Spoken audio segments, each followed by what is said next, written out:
কিছু মানুষ প্রায় সময় বলে থাকে যে শেষ রাতে স্বপ্ন দেখলে অথবা ফজরের পরে স্বপ্ন দেখলে সেটা পূর্ণ হয়। কোরআন হাদিসে এ ব্যাপারে কি বলে?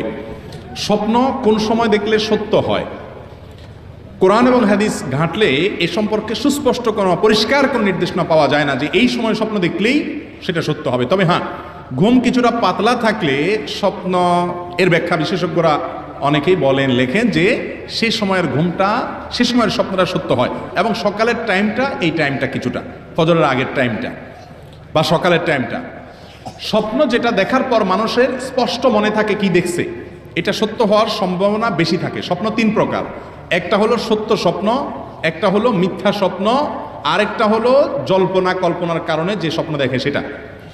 আপনি যখন বিদেশে যাওয়ার জন্য জল্পনা কল্পনা করতেছেন, ভিসা আসছে, জীবনে প্রথম বিদেশ যাবেন, ভিসার টাকা পয়সা দেওয়া হয়েছে, টিকিট হয়ে গেছে, অপেক্ষা আছেন, ডেট পড়ে গেছে,